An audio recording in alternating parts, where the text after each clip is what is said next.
আসসালামু আলাইকুম ওয়া রাহমাতুল্লাহি ওয়া বারাকাতুহু। স্বাগত জানাচ্ছি শিক্ষার্থী বন্ধুদের।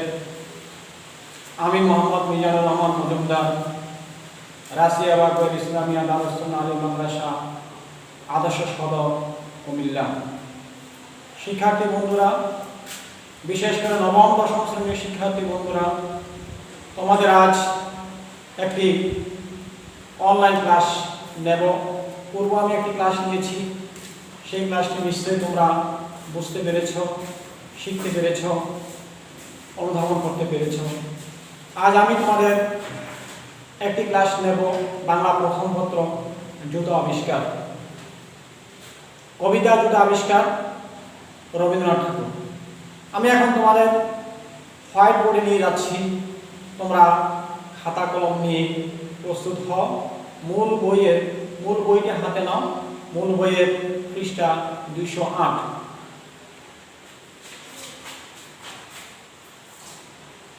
কবিতা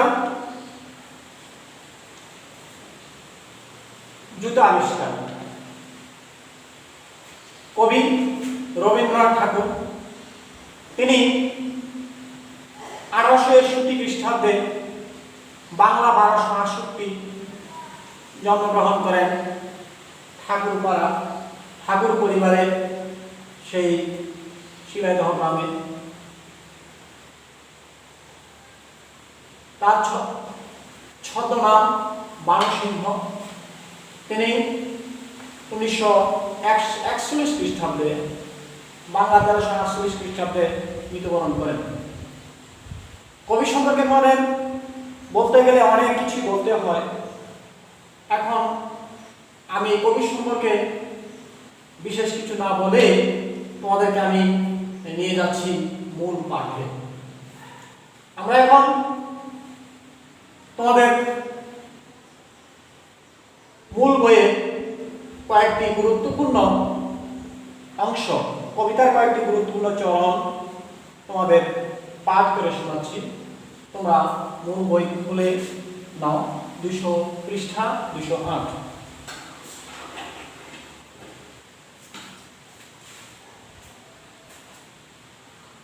জুতো আবিষ্কার, রবীন্দ্রনাথ ঠাকুর। কহিলা হবু শুনো গো বুবু রায়, কালিকে আমি ভেবেছি সারা রাত্র, মলিন ধুলা লাগিবে কেন পায়, ধরণী মাঝে চরণ ফেলা মাত্র, তোমরা শুধু বেতন লহ বাটি, রাজার কাজে কিছুই নাহি বৃষ্টি। তারপরে গুরুত্বপূর্ণ আর কয়েকটি চরণ। রান্নাঘরে নাহি গো চড়ে হাড়ি, কান্নাকাটি করিল বাড়ির মধ্যে, অশ্রু জলে ভাসে পাকা দাড়ি, কহিলা বুবু হবুর পাদপদ্মে, যদি না ধুলা লাগিবে তবু পায়ে। তারপরে আর কয়েকটি চরণ। সকলে মিলি যুক্তি করে শেষে কিনিল ঝাঁটা 17.5 লক্ষ, ভরিয়া দিল রাজার মুখ বক্ষ, ধুলায় কেহ মিলিতে নারে চোখ, ধুলার মেঘে পড়িল ঢাকা সূর্য, ধুলার মেঘে কাশিয়ে মরে লোক, ধুলার মাঝে নগর হল উজ্জ্বল, কহিল রাজা করিতে ধুলা রূপ, জগৎ হল ধুলায় বদ্ধ। তারপর আরো কয়েকটি চরণ, গুরুত্বপূর্ণ কয়েকটি চরণ। তখন বেগে ছুটিল যাকে যাকে, তখন বেগে ছুটিল ঝাঁকে যাক, মশক কাঠে 21 লাখ বৃষ্টি, পুকুরে বিলে রহিল শুধু ফাঁক, নদীর জলে নাহিক চলে কিস্তি, জলের জীব মরিল জল বিনা, ডাঙ্গার পানি সাঁতার করে চেষ্টা, পাকের তলে মজিল বেচা কিনা, সর্দি জলে উজাড় হল দেশটা, কহিল রাজা এমনই সব গাধা, ধুলারে মারি করিয়া দিল কাদা। তারপরে আরো কয়েকটি গুরুত্বপূর্ণ চরণ তোমরা দেখে নাও। তারপর পরে দেখো। তখন ধীরে চামার কুলপতি, কহিল এসে ঈশ্বর হেসে বৃদ্ধ, বলিতে পারি করিলে অনুমতি সহজে যাহে মানস হবে সিদ্ধ। নিজের দুটি চরণ ঢাক, তবে ধরণী আর ঢাকিতে নাই হবে। কহিল রাজা, এত কি হবে সিধে, ভাবিয়া মন সকল দেশ শুদ্ধ। যাই হোক, আমরা কবিতাটি আবৃত্তি করে শোনালাম। এরপর তোমরা এই কবিতার কয়েকটি গুরুত্বপূর্ণ শব্দার্থ জানার পূর্বে আমরা এই কবিতা পাঠে কি শিখতে পারবো, এই সম্পর্কে কি শিখতে পারবো আমরা এই সম্পর্কে তোমাদেরকে ধারণা দিচ্ছি। শিক্ষার্থী বন্ধুরা, তোমরা হোয়াইটবোর্ডে লক্ষ্য করো। শিখন ফল 1 নম্বর, মানুষের খামখেয়ালি মনের অবস্থা সম্পর্কে তোমরা জানতে পারবে। খামখেয়ালি মনের অবস্থা সম্পর্কে তোমরা জানবে 1 নম্বর। 2 নম্বর, কোনো নতুন বিষয় এলে ঠান্ডা মাথায় তা সমাধানের চেষ্টা করতে পারবে। হঠাৎ করে নতুন একটা বিষয় আসছে, এই বিষয়ে তুমি গুরুত্বপূর্ণ একটা সিদ্ধান্ত তুমি তাৎক্ষণিকভাবে সিদ্ধান্ত নিতে শিখবে। 3 নম্বর, অপরিকল্পিত কোনো কাজ সুষ্ঠুভাবে করা সম্ভব নয় তা বুঝতে পারবে।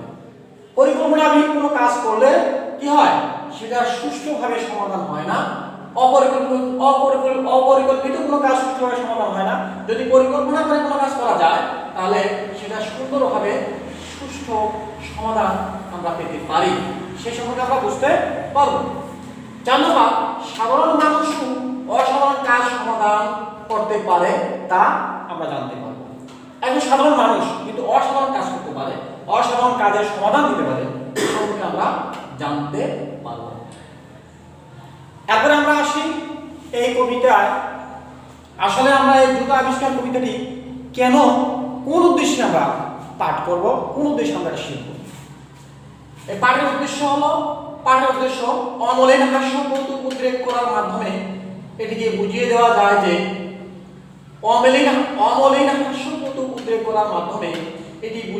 যায় যে যিনি যে বিষয়ে দক্ষ তিনি সংশ্লিষ্ট সমস্যার সমাধান দেওয়ার যোগ্য অধিকারী।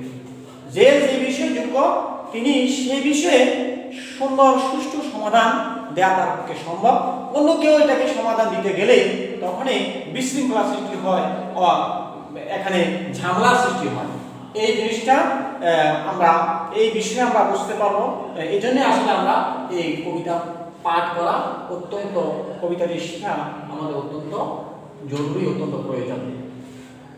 যাই হোক, আমরা কবিতা পাঠের শিখন পাঠের উদ্দেশ্য আমরা কেন পাঠ করবো সেটা আমরা জানলাম। তারপরে আমরা জেনে নেই এই কবিতার কিছু গুরুত্বপূর্ণ শব্দের অর্থ।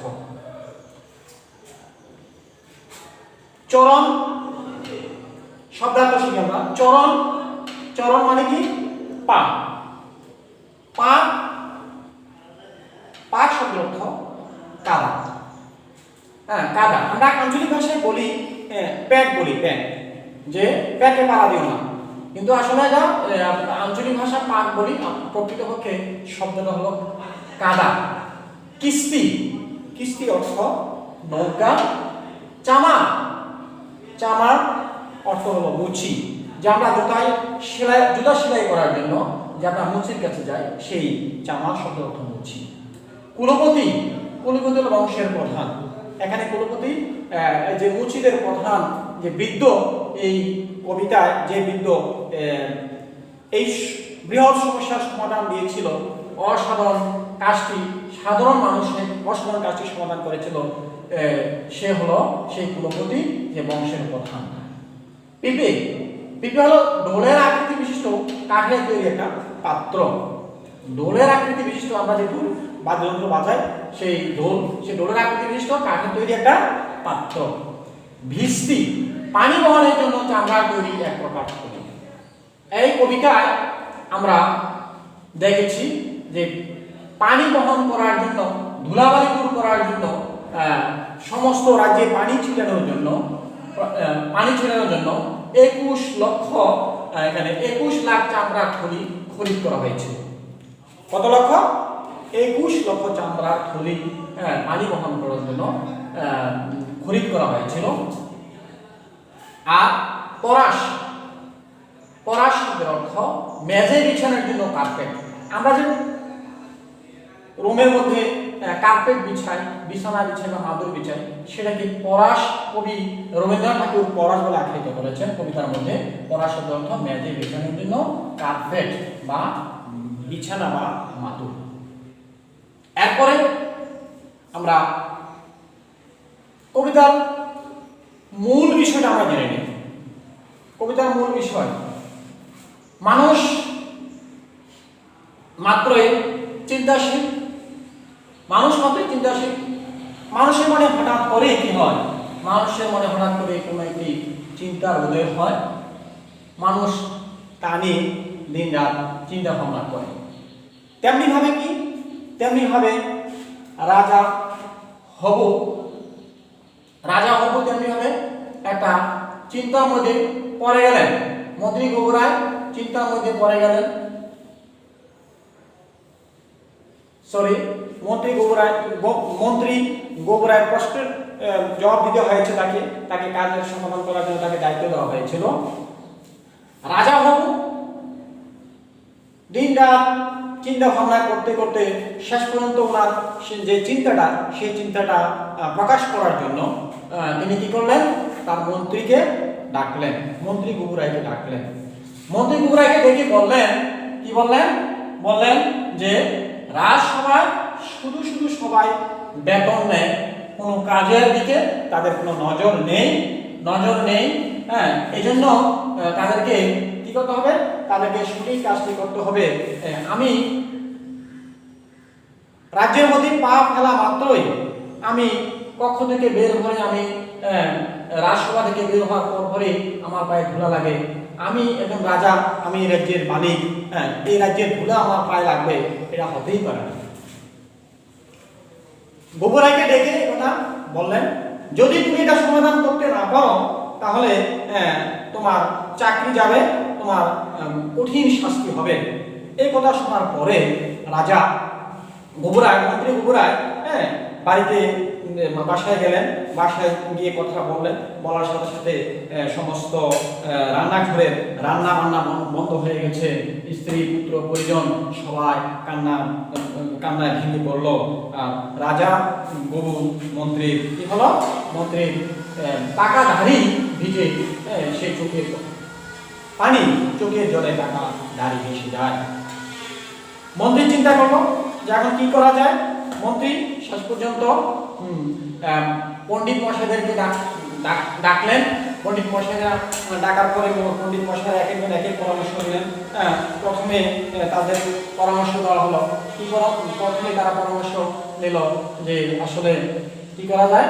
আসলে সেই সমস্ত রাজ্যের মধ্যে যে ধুলা উঠছে, সেই ধুলাগুলা নিবারণ করার জন্য কি করা যাবে? ঝাঁটা দিয়ে যদি সমস্ত রাজ্যে ঝাড়ু দেওয়া যায় তাহলে কি হবে? ধুলা দূর হয়ে যাবে। সেই সিদ্ধান্ত মোতাবেক, সবার সিদ্ধান্ত অনুযায়ী কি করলো? তারা 17 লক্ষ ঝাঁটা তৈরি করলো। 17.5 লক্ষ ঝাঁটা খরিদ করলো, ক্রয় করলো। 17.5 লক্ষ ঝাঁটা তৈরি করে সমস্ত রাজ্যে ঝাড়ু দেওয়া শুরু করলো। এই ঝাড়ু দেওয়া শুরু করার পরে সমস্ত রাজ্য ধুলাবালিতে আচ্ছন্ন হয়ে গেল। রাজার চোখ মুখ সহ অন্ধকার হয়ে গেল। শেষ পর্যন্ত এই ধুলার ফলে কি হলো? হাসি, সর্দি, কাশি বিভিন্ন রোগে আক্রান্ত হয়ে পড়ল। রাজ্যের অনেক মানুষই, অনেকেই সেই ইয়াতে আক্রান্ত হলো, রোগাক্রান্ত হয়ে গেল।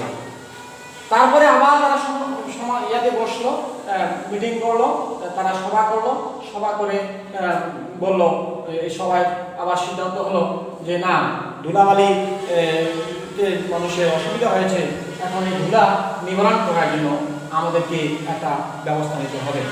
কি ব্যবস্থা নিতে হবে? আমাদের যদি সমস্ত রাজ্যকে যদি পানি দিয়ে কি করা যায়, পানি দিয়ে যদি ইয়ে করা যায়, ছিটিয়ে দেওয়া যায়, তাহলে রাজ্যের ক্ষুধা চলে যাবে। সেই মোতাবেক 21 লাখ চামড়ার থলি খরিদ করা হয়। 21 লক্ষ চামড়ার থলি খরিদ করে সবাই একই সময়ে কি করলো, এই পুকুর থেকে, বিল থেকে, খাল থেকে তারা এই চামড়ার থলি দিয়ে পানি তুলে সমস্ত রাজ্যে ছিটিয়ে দেওয়া হলো। এই সমস্ত রাজ্যে ছিটিয়ে দেওয়ার ফলে দেখা গেল যে সমস্ত রাজ্য কি হলো, কাদায় পরিপূর্ণ হয়ে গেল, ভরপুর হয়ে গেল কাদায়। হ্যাঁ, মানুষ আরো বেশি অসুবিধায় পড়ে গেল, সর্দি কাশি জ্বরে আক্রান্ত হলো। হ্যাঁ, বিভিন্নভাবে। আর এদিকে কি হলো, পুকুরে খাল বিলে পানি শুকিয়ে গেল। পুকুরে খালে বিলে যে সমস্ত প্রাণী ছিল, মাছ বা অন্যান্য জীবজন্তু যেগুলো ছিল, সবাই পানি ছাড়া তাদের জীবন মরণাপন্ন হয়ে গেল, তারা জীবন বিনাশ হওয়ার কারণ হয়ে দাঁড়ালো। তারা দেখলো যে আসলে এই সিদ্ধান্তটা তো সঠিক হয় নাই।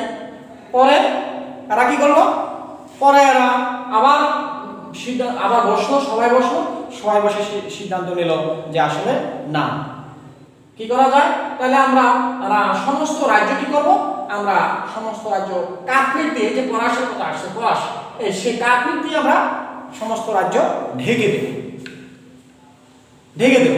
কার্পেট দিয়ে সমস্ত রাজ্য ঢেকে দিলে তা তো এটা হয় না। হ্যাঁ, তারপরে সিদ্ধান্ত হলো যে না, রাজাকে ঘর থেকে বের হওয়ার প্রয়োজন নাই। হ্যাঁ, রাজা বসেই থাকবে, ওই রাজকক্ষে থাকবে। হ্যাঁ, আপনাকে বের হওয়ার দরকার নাই। তারপর বলল না, রাজা যদি বের হতে না পারে তাহলে রাজ্যের কাজ পরিচালনা করবে কি, তাও হয়। পরবর্তীতে সিদ্ধান্ত হলো যে একটা চামার খুঁজে নাও। সবাই এবার চামার খুঁজতে লাগলো।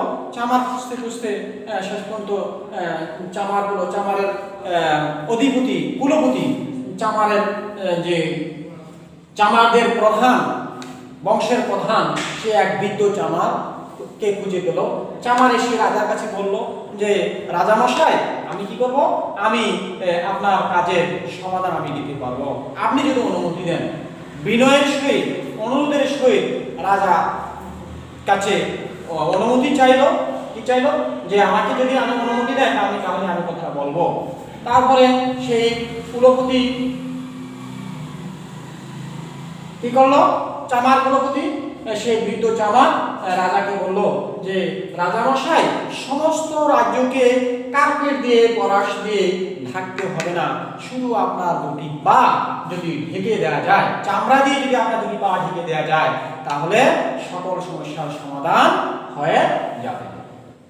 সুতরাং আমি এই কাজটা করি, হ্যাঁ, আপনি যদি অনুমতি দেন তাহলে ঠিকই, হ্যাঁ, আমি সেটা করতে পারবো। সেই বৃদ্ধ চামারের কথা অনুযায়ী চামার কি করলো, সেই চামড়া দিয়ে রাজার দুটি পা কি করলো, ঢেকে দিল। রাজার দুটি পা ঢেকে দিল রাজা। অথচ এই সমস্ত মানুষ ভেবে পড়ল, সমস্ত দেশের মানুষ এভাবে দেখা গেল জুতা আবিষ্কার শুরু হলো এভাবে। এরপর থেকে সমস্ত রাজ্যের সবাই বেঁচে গেল। বিশেষ করে গুবমন্ত্রী প্রাণে রক্ষা পেল, দেশের সমস্ত মানুষ রক্ষা পেল, জুতা আবিষ্কার হলো, জুতা পরা শুরু হলো। এই হলো মোটামুটি এই জুতা আবিষ্কার সেই কবিতার মূল বিষয়। যাই হোক, এখন তোমরা কি করো, তোমরা এখন কিছু গুরুত্বপূর্ণ কবিতা, গুরুত্বপূর্ণ তথ্য তোমরা জেনে নাও। গুরুত্বপূর্ণ তথ্য জেনে নাও। কিছু গুরুত্বপূর্ণ তথ্য আছে। রাজার পায়ে কেন ধোয়া লাগবে, এই কবিতার গুরুত্বপূর্ণ কয়েকটি তথ্য তোমরা জেনে নাও। গুরুত্বপূর্ণ তথ্য, রাজার পায়ে কেন ধুলা লাগবে, এর প্রতিকারের জন্য হবু রাজা মন্ত্রীকে আদেশ করেন। তারপর জ্ঞানীগুণীরা পরামর্শ দেন ঝাড় দিয়ে ধুলা দূর করতে, কিন্তু তার ফল বিপরীত হলো। মানুষ অসুখে বিসুখে, সর্দি কাশিতে মানুষ জড়িয়ে পড়ল। ধুলায় আচ্ছন্ন রাজ্যকে মুক্ত করতে পানি ঢেলে পুকুর নদী পানি শূন্য করা হলো, তাতে সমস্যা গেল আরো বেড়ে। অর্থাৎ পুকুরের, খালে বিলের যে প্রাণীগুলি ছিল, মাছ বা অন্যান্য জীবজন্তু ছিল, এই সমস্ত কিছু কি হলো, তাদের জীবনের হুমকি হয়ে দাঁড়িয়েছিল। তারা বেঁচে থাকা তাদের জন্য কঠিন হয়ে পড়ে গিয়েছিল। তারপর চমৎকার কুলপতি এসে বলেন, নিজে যদি চরণ ঢাকো তবে ধরণী আর ঢাকিতে নাই হবে। ওই যে সবাই সিদ্ধান্ত হয়েছিল যে সমস্ত রাজ্য ঢেকে দেওয়ার জন্য, কার্পেট দিয়ে ঢেকে দেওয়ার জন্য, কিন্তু এই বৃদ্ধ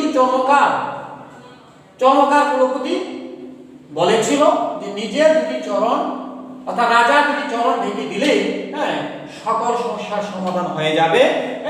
এই পৃথিবী অর্থাৎ এই রাজ্যকে আর ঢাকতে হবে না, সমস্ত রাজ্যকে ঢাকতে হবে না। বৃদ্ধ চমৎকার বসে রাজা দুটি পা চর্ম আবরণে ঢেকে দেন। রাজা দুটি পা চামড়া দিয়ে ঢেকে দেওয়া হয়েছিল। সেদিন থেকে জুতা পরা শুরু হলো এবং প্রাণে রক্ষা পেল মন্ত্রী বগুড়ায়। আর কি হলো, সমস্ত দেশের মানুষের চিন্তা ভাবনা দূর হলো। অথচ সমস্ত দেশের মানুষ কি হলো, মানুষ চিন্তামুক্ত হলো। এভাবে জুতা আবিষ্কার বা জুতা পরা শুরু হয়েছিল। এবার আমরা আসি কিছু গুরুত্বপূর্ণ চরণের ব্যাখ্যা। কিছু গুরুত্বপূর্ণ চরণের ব্যাখ্যা তোমরা জেনে নাও। আমি কয়েকটি চরণ পরে ব্যাখ্যা করে দিচ্ছি, বিশ্লেষণ করে দিচ্ছি।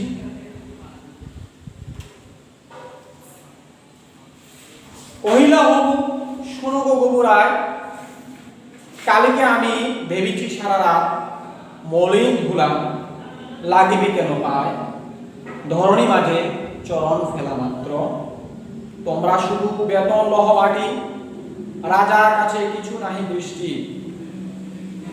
মানুষের মনে হঠাৎ করে চিন্তার উদয় হয়, আর এই চিন্তা থেকে কি হয়, এই চিন্তা থেকে মানুষ দিন রাত ভাবতে থাকে। তেমনি ভাবে রাজা হবু একটা বিষয় নিয়ে চিন্তা করতে লাগলেন। আর এই চিন্তার বিষয়টা মন্ত্রী বগুড়াইকে ডেকে বললেন যে আমি সারা রাত ঘুমাই নাই, আজ কয়েকদিন যাবত আমার ঘুম হচ্ছে না।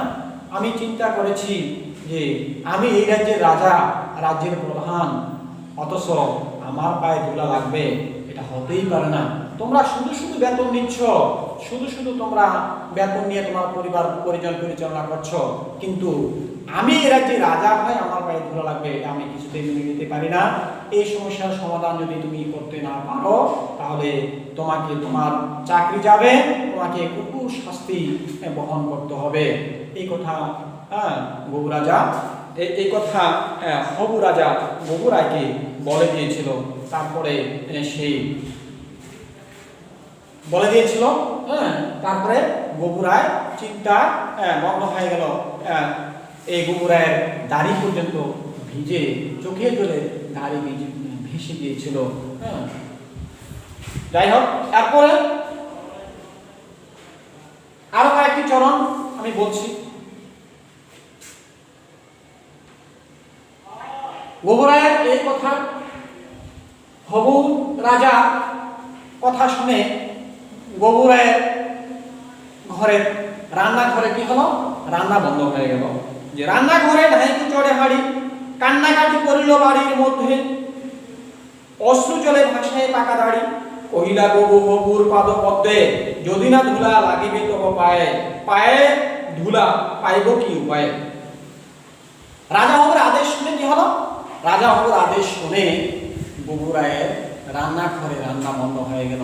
স্ত্রী পুত্র পরিবার পরিজন তারও কি হলো, তারও চিন্তায় বন্ধ হয়ে গেল, তাদের খাবার দাবার রান্না বান্না সবকিছু বন্ধ হয়ে গেল। তারপর এই বগুড়ায় কাঁদতে কাঁদতে তার পাকা ধাড়ি পানির জলে, চোখের জলে ভাসিয়ে দেয়। রাজার পাশে দাঁড়িয়ে, রাজার পাশে বসে রাজাকে বগুড়ায় বলেন যে রাজামশাই, আপনি যদি আপনার পায়ে যদি ধুলা নাই বা লাগে, তাহলে আমরা আপনার পায়ের ধুলা নেব। আপনার পায়ের ধুলা আমাদের জন্য সৌভাগ্য, আমরা আপনার পায়ের ধুলা নিতে চাই। তারপরে আরো কয়েকটি গুরুত্বপূর্ণ চরণ আমি করছি, যে সকলে মিলি যুক্তি করে শেষে কিনিল ঝাঁটা 17.5 লক্ষ, ঝাঁটের চুটে পথের ধুলা এসে ভাবিয়া দিল রাজার লোকপক্ষ, ধুলায় কেহ মেলিতে নারে চোখ, ধুলার মেঘে পড়িল ঢাকা সূর্য, ধুলার মেঘে কাশিয়া মরে লোক, ধুলার মাঝে নগর হলো উচ্চ, কহিল রাজা করে যে ধুলা দূর, জগৎ হলো ধুলায় ভরপুর। জ্ঞানী গুণীরা, পণ্ডিত মশাইরা কি হলো? পণ্ডিত মশাইরা তারা চিন্তা করতে করতে শেষ পর্যন্ত তারা চিন্তা করলো যে ধুলা মুক্ত করতে তারা যুক্তি করলো, রাজ্যকে কি করবে? ঝাড় দেওয়া হবে, ঝাড়ু দেওয়া হবে। এই ঝাড়ু দেওয়ার জন্য 17.5 লক্ষ, যে আমি বলেছিলাম যে 17.5 লক্ষ ঝাঁটা তৈরি করা হয়েছে।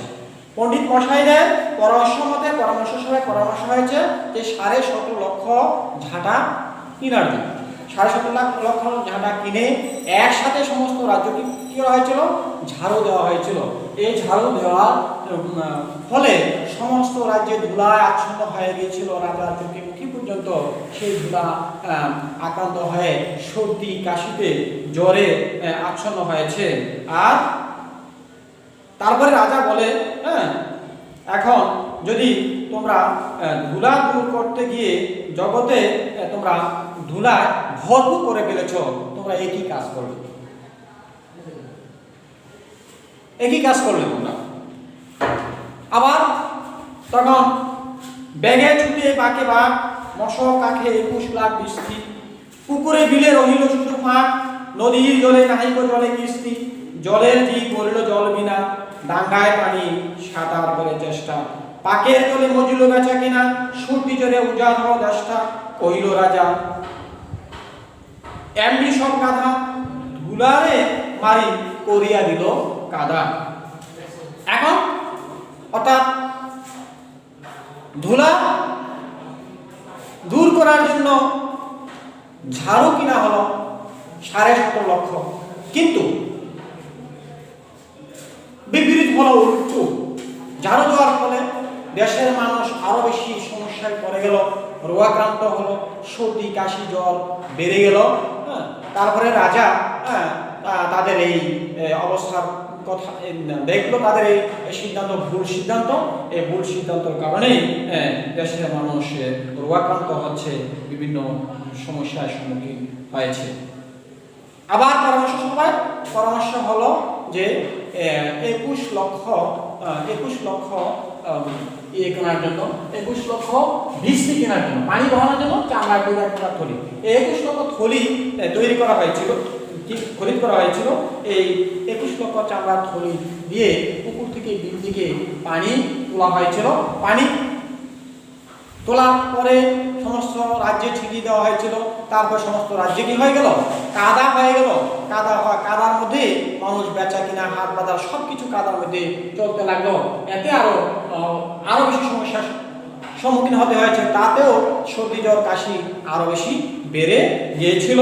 এজন্যই সবাই এমনি গাধা, যে রাজা বলেছিল যে তোমরা সবাই এমন গাধা যে ধুলা দূর করতে গিয়ে সারা দেশ তোমরা কি করেছ? সারা দেশ তোমরা কাদায় পরিণত করে দিয়েছ। এই কাজটা তো তোমাদের সঠিক হয়নি। আবার পরামর্শ সভা বসলো। তারপরে বলছে যে তখন ধীরে চামার কুলপতি কহিল সেই সদ হেসে বৃদ্ধ, বলিতে পারি করিলে অনুমতি, সহজে যাহে মানস হবে সিদ্ধ, নিজের দুটি চরণ ডাকো তবে ধরণী আর ডাকিতে হবে না, নাই হবে। কহিল রাজা এত কি হবে শীতে, ভাবিয়া মল সকল দেশ শুদ্ধ। আচ্ছা, চামার এই পূর্বের যে সিদ্ধান্ত এবং সে অনুযায়ী কাজ করা হয়েছে, কাদা যুক্ত হয়েছে, সমস্ত রাজ্য এই কাদাযুক্ত হয়, সমস্ত মানুষ কষ্ট পেয়েছে, কাদা ভরপুর হয়ে গিয়েছে, বেচা কেনা থেকে শুরু করে কোনো সব কাজকর্মেই ব্যাঘাত সৃষ্টি হয়েছে, অসুখ বিসুখ ব্যাধি বেড়ে গিয়েছিল। হ্যাঁ, তারপরে তারা পরামর্শ মতে চামার পূজার কথা বলা হয়েছে, চামার খুঁজে পেয়েছে, চামার বৃদ্ধ চামারদের প্রধান, বংশের প্রধান সে বৃদ্ধ চামার এসে রাজার কাছে বলেছে যে আপনি যদি আমাকে অনুমতি দেন তাহলে আমি আপনাকে একটি পরামর্শ দেব। সেই পরামর্শ অনুযায়ী সেই রাজা সেই বংশের কুলপতি চামার বলেছে যে ধরণী আর ঢাকিতে হবে নাহি। হ্যাঁ, ঢাকিতে নাহি হবে, এই পৃথিবীকে ঢাকনা দিতে হবে না, পরাশ দিয়ে অর্থাৎ মাদুর দিয়ে ঢাকনা দিতে হবে না, হ্যাঁ, কার্পেট দিয়ে ঢাকতে হবে না, সেই কার্পেট দিয়ে সমস্ত পৃথিবী সমস্ত রাজ্য না ঢেকে আপনার দুটি পা যদি আমি ঢেকে দেই তাহলে কি হবে? দুটি পা ঢেকে দিলে তাহলে আর সেই আপনার পায়ে হাতগুলা লাগবে না। তখন রাজা এই অনুমতি প্রার্থনা করে নিজের পা, রাজার দুটি পা ঢেকে দিয়েছিল।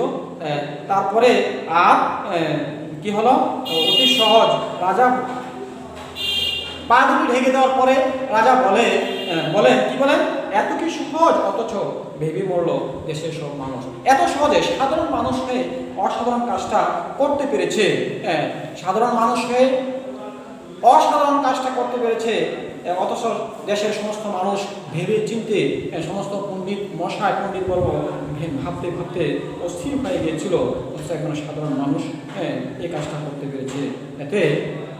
এত কত সহজ হয়েছে জিনিসটা আমি কখনো ভাবতেও পারি না। তারপরে এভাবে দেখা গেল এই বৃদ্ধ চামার একটা বৃহৎ সমস্যা সমাধান দিয়েছে এই বৃদ্ধ চামার। আমরা এই কবিতা পাঠে আমরা এটাই বুঝতে পেরেছি এবং শিখতে পেরেছি যে আমরা কি শিখলাম। আমরা শিখতে পেরেছি যে মানুষের খামখেয়ালি মনের অবস্থা সম্পর্কে আমরা জানতে পেরেছি। খামখেয়ালি মন সুন্দর মনোযোগ সহকারে কোনো কাজ না করলে যে কি অবস্থার সৃষ্টি হয় এই অবস্থা আমরা জানতে পেরেছি। আমরা কি শিখেছি? আমরা শিখতে পেরেছি নতুন বিষয় এলে ঠান্ডা মাথায় আমাদেরকে কাজ করতে হবে। ঠান্ডা মাথায় কাজ করলে সকল সমস্যার সমাধান করা সম্ভব হয়। আর সাধারণ মানুষও এই কবিতা পাঠে আমরা জানতে পারলাম সাধারণ মানুষ অসাধারণ কাজ সমাধান করতে পারে, এই বিষয়ে আমরা শিখতে পেরেছি, জানতে পেরেছি। হ্যাঁ, আর এই জন্য আমরা এই কবিতাটি পাঠ করব যে হাস্যগত উত্তর করার মাধ্যমে যে এটাই বুঝিয়ে দেওয়া হয়েছে যিনি যে বিষয়ে দক্ষ তিনি সেই সংশ্লিষ্ট বিষয়ে সংশ্লিষ্ট সমস্যার সমাধান দেওয়ার যোগ্যতা তিনি রাখেন, যিনি এই বিষয়ে দক্ষ অভিজ্ঞ। সর্বশেষে আমি তোমাদের একটা বাড়ির কাজ দিচ্ছি যে কয়েকটা প্রশ্ন তোমরা খাতায় লিখে নাও। প্রশ্ন 1, রাজা কোন তত্ত্বের কথা পরে ভাবতে বলেন? প্রশ্ন 2, রাজ্যে মোর একই এ অনার সৃষ্টি, রাজা এই প্রশ্ন কেন করেছেন বুঝিয়ে লেখো। প্রশ্ন 3, জলের জীব জল বিনা মরল কেন বুঝিয়ে লেখো। প্রশ্ন 4, ধুলার মাঝে নগর হলো উজ্জ্বল কেন? উজ্জ্বল হয়েছে ধুলার মাঝে নগর হলো উজ্জ্বল, কেন উজ্জ্বল হয়েছে ব্যাখ্যা করো। শিক্ষার্থী বন্ধুরা, তোমরা সবাই ভালো থেকো, সুস্থ থেকো, বিনা প্রয়োজনে ঘরের বাইরে যাবে না। বিশ্বের যে পরিস্থিতি, করোনা পরিস্থিতি এখনো স্বাভাবিক হয়নি, সুতরাং তোমরা বিনা প্রয়োজনে বের হবে না। সুস্থ থাকো, সুন্দর থাকো, অন্যদেরকে সুস্থ থাকার জন্য স্বাস্থ্যবিধি মেনে চলবে। এই হলো তোমাদের প্রতি আমার অনুরোধ। সবাইকে ধন্যবাদ। সুস্থ ভালো দেহ মন নিয়ে তোমরা লেখাপড়া করো মনোযোগ সহকারে, এটাই আমি কামনা করছি। ধন্যবাদ সবাইকে। আমি মিজান, প্রভাষক, বাংলা, রাশিয়া বাগের আলী মাদ্রাসা।